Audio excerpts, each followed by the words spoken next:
سورہ سبا یہ قرآن پاک کے 22ویں پارے میں موجود ہے. اب سبا کیا ہے؟ سبا عرب کے ایک قبیلہ ہے. اس قوم کی بستی یمن میں شہر صنعاء سے 6 میل کی دوری پر واقع تھی. اس کی آبادی اور آب و ہوا، آج لوگ کہتے ہیں نا کہ جناب فلاں ملک بڑا کلیئر ہے، اس کی ایئر کوالٹی بہت اچھی ہے، سوئٹزرلینڈ کی مثال دی جاتی ہے، پاکستان کے ناردرن ایریاز کی مثال دی جاتی ہے. آج میں آپ کو اس بستی کی آب و ہوا کے بارے میں بتانے جا رہا ہوں جس کا ذکر قرآن میں موجود ہے.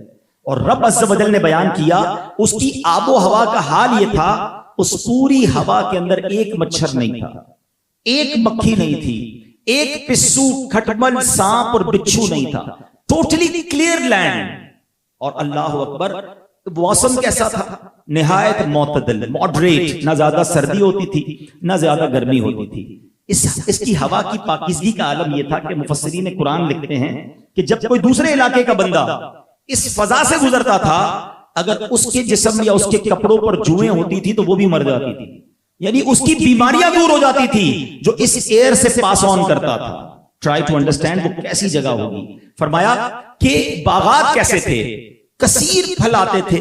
جب کوئی شخص ٹوکرا سر پہ لے کر ان باغات سے گزرتا تھا تو قسم قسم کے پھلوں سے وہ ٹوکرا خود ہی بھر جایا کرتا تھا. اتنے پھل پک کر گرتے تھے کہ وہ ٹوکرا جو ہے پھلوں سے خود ہی بھر جاتا تھا. اللہ اکبر، یہ قوم بڑی خوشحال، بہت ویل آف، اتنا زبردست ملک ان کو مل گیا تھا، بڑے پیسے، بڑا مال و دولت، every thing is very good, بڑی زبردست لائف گزر رہی تھی. اب کیا ہوا؟ خوشحالی نے، آسانی نے، نعمتوں کی فراوانی نے اس قوم کو سرکش بنا دیا. وہ قوم اب متکبر ہونے لگی، ان کو یہ فیل ہونے لگا کہ یہ سب کچھ ہمارا ہے. اب اللہ کریم نے اس قوم کی ہدایت کے لیے 1 2 نہیں 13 انبیاء بھیجے.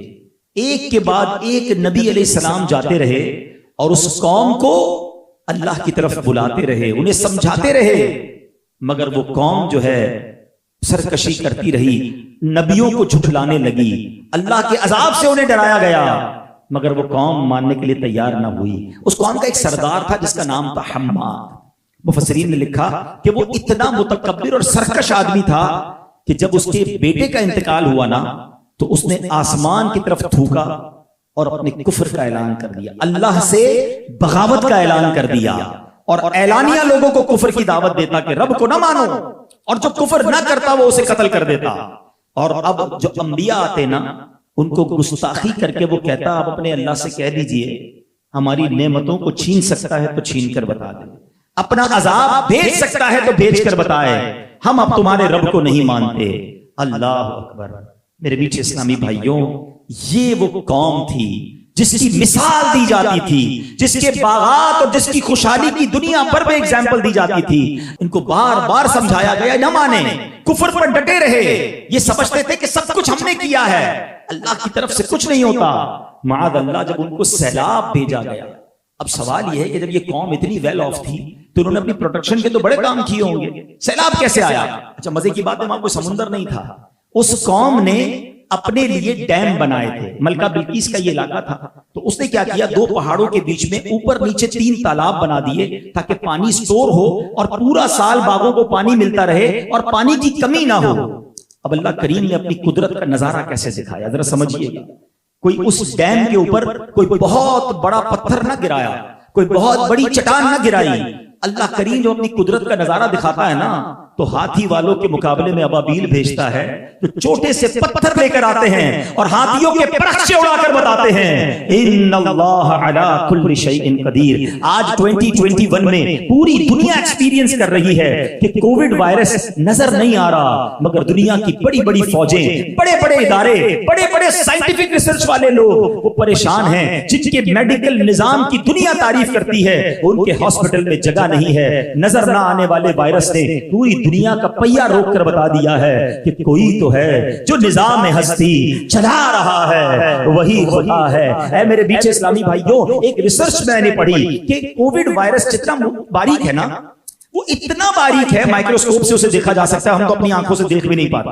ٹھیک ہے، اگر پوری دنیا کے 8 ارب لوگوں کو کووڈ لگنا ہو، اللہ نہ کرے، لیکن اس کے لیے کوانٹٹی کتنی ریکوائرڈ ہے، اس کے لیے جگہ کتنی گھیرے گا کووڈ وائرس پوری دنیا کے 8 ارب لوگوں کے لیے، تو بتایا کہ 2 ٹی اسپون 2 چائے کے چمچ جتنی جگہ جو کووڈ وائرس گھیرتا ہے نا وہ پوری دنیا کے لوگوں کے لیے کافی ہے. یہ دکھایا میرے رب نے ہمیں. اب قوم سبا کو کیا دکھایا رب نے؟ ڈیم بنے ہوئے تھے, پانی کے ذخیرے تھے, اللہ نے ایک چوہا بھیجا. کہ یہ آپ کی اور ہمارے قرآن کی سٹوریز ہیں. ہم دنیا بھر کے ڈائجسٹ اور دنیا بھر کے ناول میں بڑی ونڈرز پڑھنے کی کوشش کرتے ہیں. میں آپ کو قرآن کا واقعہ سنا رہا ہوں, پوری سورہ سبا موجود ہے قرآن میں. ایک چوہا بھیجا, اس نے کیا کیا؟ اس نے ان تالابوں کے اندر ایک شگاف ڈال دیا. اچھا چوہے نے سوراخ تو چھوٹا کیا, مگر آپ سمجھتے ہیں جب پانی پریشر سے نکلتا ہے تو آہستہ آہستہ آہستہ وہ سوراخ بڑھتا گیا. قوم بے خبر تھی, قوم عیاشیوں میں مصروف تھی, قوم رب کی نافرمانی میں مصروف تھی. اب وہ شگاف اتنا بڑا ہو گیا کہ اب جب ایک باری وہاں پر سیلاب آیا تو وہ باغ بھی بہہ گئے, وہ گھر بھی بہہ گئے. اچھا نارملی گرین ایریا کے لیے سیلاب بعض اوقات بہتر ہوتا ہے, پانی جانے کے بعد وہ پھر گرین ہو جاتے ہیں, مگر یہ عذاب کا سیلاب تھا, یہ عذاب تھا, یہ نعمت نہیں تھی. یہ فلڈ جو ہے یہ رب کا قہر تھا. ہوا کیا جب فلڈ گیا, یہ سیلاب گیا تو وہ باغ پھر گرین نہ ہوئے, وہ درخت پھر نہ اگے, اب جھاڑیاں اگی, اب بدبودار درخت اگے, اب بیریاں اگی. بتایا اتنے کڑوے پھل اگتے تھے کہ اسے کوئی کھا نہیں سکتا تھا. اور اس زمانے میں ملک سبا, قوم سبا کی تباہی ضرب المثل بن گئی ہے, یعنی ایگزامپل سیٹ ہو گئی. لوگ ایک دوسرے کو مثال دیتے تھے کہ ویسی تباہی جیسی تباہی سبا والوں کی آئی تھی, یعنی ایگزامپل کے طور پر سیٹ ہو گئی ان کی تباہی کہ اس قوم کا یہ حال ہوا. میں نے آپ کو ہمارے قرآن کا ایک واقعہ سنایا ہے اور کتنا زبردست میسج ہے آج کے دور کے حساب سے. یہاں بڑے ویل آف لوگ بیٹھے ہیں, اللہ نے آپ کو مجھے بہت نوازا ہے. یہ پیغام ہے ہم سب کے لیے کہ ساری عزتیں, ساری دولت, سارے کمال جو ہمیں ملے ہیں وہ رب نے دیے ہیں. کبھی یہ نہ سمجھنا یہ میرا ہے, کبھی یہ نہ سمجھنا یہ میں نے کیا ہے, ورنہ وہ رب جب چاہے وہ واپس لے سکتا ہے, وہ جب چاہے ہماری نعمتوں کو واپس لے سکتا ہے. یہاں پرابلم یہ ہو گیا ہے میرے میٹھے اسلامی بھائیوں کہ جب تک بندہ کمزور ہوتا ہے وہ اللہ سے مانگتا بھی ہے, گر گڑاتا بھی ہے, غریب ہوتا ہے تو کہتا ہے یا اللہ مال دے دے, بیمار ہوتا ہے تو کہتا ہے یا اللہ شفا دے دے, کمزور ہوتا ہے تو کہتا ہے یا اللہ طاقت دے دے, کوئی جانتا نہیں تو کہتا ہے یا اللہ شہرت دے دے. مگر جیسے جیسے اسے چیزیں ملنے لگ جاتی ہیں اس کے انداز ہی بدلنے لگ جاتے ہیں. خوش نصیب ہوتے ہیں وہ کہ رب انہیں عطائیں کریں تو وہ سجدے بڑھائیں. عقل تو یہ کہتی ہے نا جب درخت پر پھل لگے تو درخت کیا ہوتا ہے, جھک جاتا ہے. پھلدار درخت آپ کو ہمیشہ ڈاؤن ٹو ارتھ نظر آئے گا, جھکا ہوا لگے کہ پھل لگے ہوئے ہیں. اور سیدھا کھڑا ہوا درخت کون سا ہوگا؟ جو بے پھل ہوگا, اکڑنے والا, کانٹے لگیں گے اس میں. مگر یہاں بڑا عجب معاملہ ہے, اللہ جب عطائیں بڑھاتا ہے تو لوگ خطائیں بڑھاتے ہیں. آپ کہتے ہیں میں نے کمایا ہے, ساری میری ہوشیاری ہے, میرا کریکٹ ڈیسیژن تھا, رائٹ ڈیسیژن لیا تھا جب میں نے وہ پلاٹ خریدا تھا. اگر میں وہ نہ لیتا تو اتنے پیسے نہ بچتے. بالکل کریکٹ ڈیسیژن تھا, میں نے وہ آئٹم شروع کی تھی. ارے میں نے فیصلہ کیا تھا کہ اس دور میں یہ کام شروع کرنا ہے, اس ایریا میں بلڈنگ بنانی ہے, میرا وہ ڈیسیژن تھا. میں نے سوچا اور میں اتنا آگے بڑھ گیا.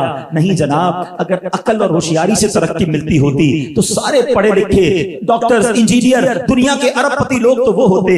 نہیں جناب, ہم سے زیادہ ہوشیار, ہم سے زیادہ نیک, ہم سے زیادہ پرہیزگار اللہ نے ہمیں ان سے آگے بڑھا دیا. یہ کیسے بڑھایا؟ یہ فقط رب کی عطا ہے. جس وقت ذہن میں یہ فطور آتا ہے کہ یہ میں نے کیا ہے, وہاں سے سمجھ لو یہ زوال شروع ہو جاتا ہے. قوم سبا کی تباہی یہ مجھے اور آپ کو بتا رہی ہے کہ رب جب بھی عطا فرمائے خدا را شکر ادا کرنا. قرآن کی اگلی آیت سنو, ریزن بیان کرتا ہے اللہ کہ قرآن نے بتایا کہ کیوں اس پر ان پر عذاب آیا. What is the reason behind this. خدا را میرے میٹھے اسلامی بھائیوں, قرآن کی اس پیغام کو سمجھ لو کہ جو شکر ادا کرنے والا ہے اللہ اسے بہت نوازتا ہے. ہمیشہ اپنے ذہن میں یہی رکھیں کہ جو ملا ہے وہ رب نے دیا ہے. میری کوئی اوقات نہیں, میری کوئی حیثیت نہیں.